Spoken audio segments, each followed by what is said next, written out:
एक समय की बात है। एक खूबसूरत गांव था जिसका नाम स्वादपुर था। इस गांव की खासियत थी यहाँ की चाट पापड़ी। गांव में हर सुबह चाट पापड़ी की खुशबू चारों ओर फैल जाती थी। सभी पक्षी सुबह सुबह अपने कामों से फुर्सत पाकर चाट पापड़ी का आनंद लेते थे। गांव में एक प्यारी चिड़िया भी रहती थी जिसका नाम टुनटुनी चिड़िया था। टुनटुनी बहुत चतुर और खुश मिजाज थी। उसकी आवाज सुनकर सभी का मन प्रसन्न हो जाता था। टुनटुनी चिड़िया का सपना था कि वो एक दिन खुद की चाट पापड़ी की दुकान खोलेगी। टुनटुनी ने कुछ ही दिनों में अपनी चाट पापड़ी की दुकान खोल ली। उसने एक छोटे से स्टॉल पर रंग बिरंगे पत्तों में चाट और पापड़ी सजाई। उसकी चाट में नींबू, प्याज, टमाटर, दही और चटनी का स्वाद इतना लाजवाब था कि पक्षी उसकी दुकान के पास खींचे चले आते थे। हर सुबह टुनटुनी के पास ग्राहकों की भीड़ लग जाती थी। बच्चे, बड़े और बुजुर्ग सभी टुनटुनी की चाट पापड़ी का आनंद लेते थे।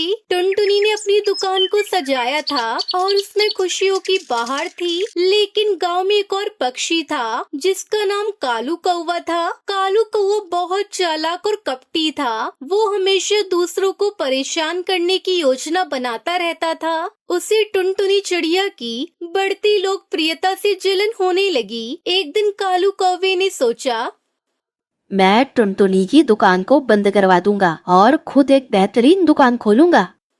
वो अपनी योजना बनाने में जुट गया। कालू कौवे ने टुनटुनी की दुकान के पास जाकर कहा, टुनटुनी, तुम अपनी चाट पकौड़ी से पक्षियों को धोखा दे रही हो। तुम्हारी चाट में कोई खास बात नहीं है। लोग सिर्फ तुम्हारी आवाज के कारण आते हैं। कालू, अगर तुमको मेरी चाट पसंद नहीं है तो तुम यहाँ मत आया करो। मैं अपने ग्राहकों को खुश रखने के लिए मेहनत कर रही हूँ। लेकिन कालू कौवे ने हार नहीं मानी। उसने सोचा, अगर मैं टुनटुनी की दुकान को बंद करवा दूं तो सब लोग मेरे पास आएंगे। उसने योजना बनाई कि वो टुनटुनी की दुकान के पास एक और चाट की दुकान खोलेगा। कालू कौवे ने अपनी दुकान खोली और उसे शानदार सजाया। उसने टुनटुनी की दुकान के ठीक सामने ही अपनी दुकान लगाई। उसकी चाट में उसने टुनटुनी की चाट की नकल की, लेकिन उसमें कोई खास स्वाद नहीं था। जब पक्षियों ने कालू की चाट का स्वाद लिया तो सबने मुंह बना लिया। लेकिन कालू ने अपनी चालाकी से पक्षियों को ये बताना शुरू कर दिया कि टुनटुनी की चाट खराब हो गई है। टुनटुनी ने देखा कि कालू को उसके ग्राहकों को अपने पास खींचने की कोशिश कर रहा है। उसने अपने दोस्तों की मदद मांगी। टुनटुनी ने अपने दोस्त तोता, कबूतर और चिड़िया को बुलाया। दोस्तों, हमें कालू कौवे का सामना करना होगा और उसे बताना होगा कि हम एकता में ताकत रखते हैं। टुनटुनी उसके दोस्त ने मिलकर एक गाना तैयार किया। उन्होंने सोचा कि अगर वो गाने के माध्यम से पक्षियों का ध्यान आकर्षित कर सके तो वापस टुनटुनी की दुकान पर पक्षी आने लगेंगे। टुनटुनी की चाट है सबसे प्यारी, हर बाइट में है खुशियों की सारी। टुनटुनी की चाट है सबसे प्यारी, हर बाइट में है खुशियों की सारी। कालू कौवा तो बस एक धोखा है, हम सब मिलकर करेंगे उसका सामना। आओ पक्षियों, टुनटुनी की चाट खाओ और अपना मन तृप्त करो। टुनटुनी उसके दोस्तों ने गाना गाना शुरू किया। उसकी आवाज धीरे धीरे पक्षी सुनकर खींचने लगे। जब कालू कौवे ने टुनटुनी उसके दोस्तों को गाता हुआ देखा तो उसका गुस्सा भड़क गया। कालू ने चालाकी से सभी को डराने की कोशिश की। अगर तुम सब टुनटुनी के पास गए तो मैं तुम सबको छोड़ूंगा नहीं और तुम सबका बुरा हाल कर दूंगा। हम डरने वाले नहीं हैं कालू, हम अपने सपनों का पीछा करेंगे और अपने दोस्तों के साथ आगे बढ़ेंगे। टुनटुनी उसके दोस्तों ने मिलकर एक नई योजना बनाई। उन्होंने तय किया कि वो कालू कौवे की काली करतूतों को उजागर करेंगे। उन्होंने गांव के सभी पक्षियों को इकट्ठा किया और कालू के झूठे दावों का पर्दाफाश किया। सभी ने मिलकर टुनटुनी की चाट का स्वाद लिया और उसकी तारीफ की। गांव वाले कालू कौवे के झूठ को समझ गए और टुनटुनी की दुकान के पास आने लगे। जब कालू कौवे ने देखा कि उसकी दुकान पर कोई नहीं आ रहा तो उसने गुस्से में आकर टुनटुनी की दुकान को नुकसान पहुंचाने की सोची। अगर मैं उस टुनटुनी की चाट को बर्बाद कर दूंगा तो सब उसके पास नहीं आएंगे। लेकिन टुनटुनी ने उस पर नजर रखी। जब वो टुनटुनी के पास पहुंचा तो टुनटुनी ने उसे समझाया। कालू, तुम्हारी बुराई करने से कुछ नहीं होगा। प्यार और एकता से हम सब खुश रह सकते हैं। कालू कौवे ने टुनटुनी की बातों पर ध्यान दिया। उसने महसूस किया कि वो अकेला है और उसे दोस्तों की जरूरत है। उसने टुनटुनी से माफी मांगी और कहा, मैंने तुम्हें परेशान किया टुनटुनी, मुझे खेद है। क्या तुम मुझे अपने दोस्तों में शामिल करोगी? बिल्कुल कालू, हर किसी को एक मौका मिलना चाहिए। हम सब मिलकर एक नई शुरुआत कर सकते हैं। गांव में टुनटुनी, कालू कौवा और बाकी सभी ने मिलकर एक बड़ा जश्न मनाया। उन्होंने एक साथ चाट पापड़ी बनाई और सबने मिलकर खाई। गांव में खुशियों का माहौल छा गया। टुनटुनी ने कालू कौवे को अपनी दुकान में शामिल किया। अब कालू कौवा भी टुनटुनी की चाट पापड़ी की दुकान में काम करने लगा। इस तरह टुनटुनी चिड़िया कालू कौवे ने अपने गिले शिकवे को भुलाकर एक नई दोस्ती की शुरुआत की। गाँव के सभी पक्षी खुश रहने लगे और टुनटुनी की चाट पापड़ी की दुकान और भी प्रसिद्ध हो गई। गांव में एकता प्रेम का संदेश फैलने लगा। सभी ने सीखा कि एकता में ही शक्ति है और मिलकर काम करने से हर परेशानी का समाधान किया जा सकता है। टुनटुनी चिड़िया की चाट पापड़ी की दुकान अब पूरे गांव की पहचान बन गई और कालू कौवे ने दोस्ती का सच्चा अर्थ समझा। इस प्रकार टुनटुनी चिड़िया कालू कौवे की कहानी हमें सिखाती है कि हमें कभी हार नहीं माननी चाहिए और एकता से हम किसी भी चुनौती का सामना कर सकते हैं। हर किसी में अच्छाई होती है, बस हमें उसे पहचानना होता है। हिमालय के जंगल में टुनटुनी चिड़िया अपने पति के साथ रहती थी, जिसका नाम कालू कौवा था। वो कालू कौवे से परेशान रहा करती थी। वो हर काम में आलस करता और घोंसले में ही पड़ा रहता। यहाँ तक कि उसके खाने का इंतजाम भी टुनटुनी चिड़िया को ही करना पड़ता था। बरसात का मौसम चल रहा था। ऐसे में टुनटुनी चिड़िया ने 2 अंडे दिए और जी जान से उनकी देखभाल में लग गई। एक दिन बंटी कबूतर और बबूला टुनटुनी चिड़िया से मिलने आए। टुनटुनी बहन, आप कैसी हो? मैं तो एकदम बढ़िया हूँ। तुम बताओ, तुम कैसे हो? हम लोग भी एकदम बढ़िया हैं। और ये कालू कहाँ पर है?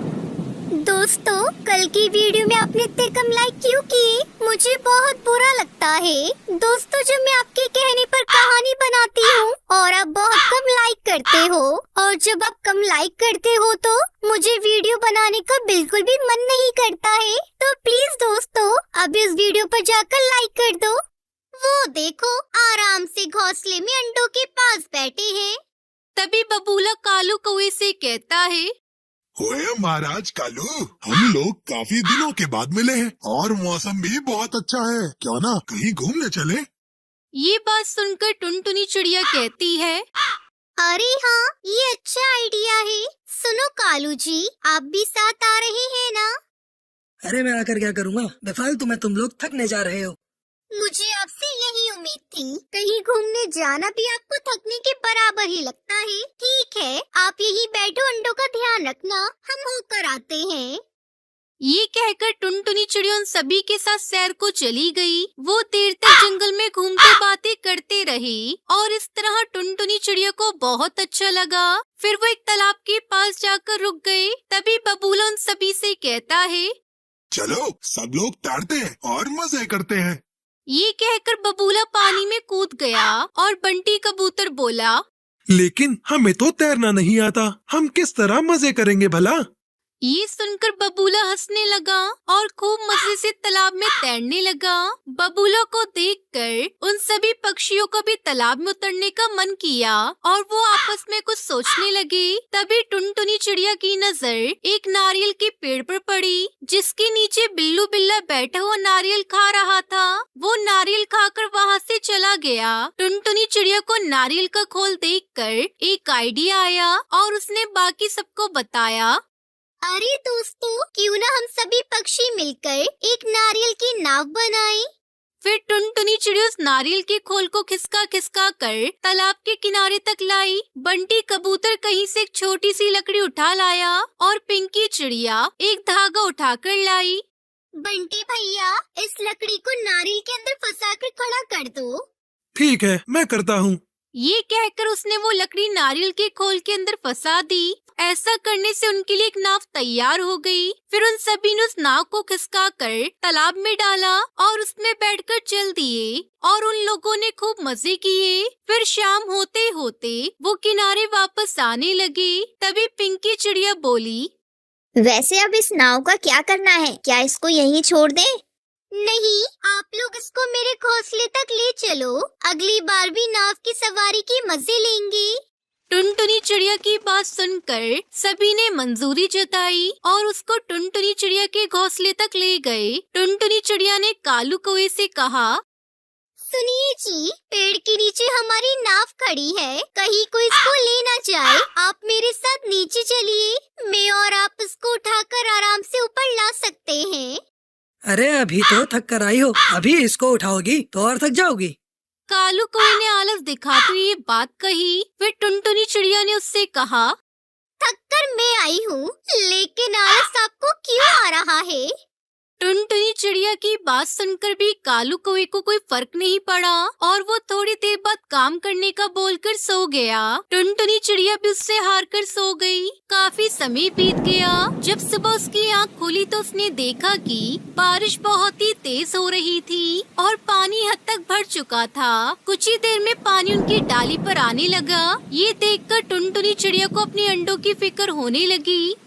अरे उठो, कालू जी जल्दी उठिए, अभी तक घोड़े बेचकर सो रहे हैं। देखिए जरा यहाँ क्या हाल हो चुका है।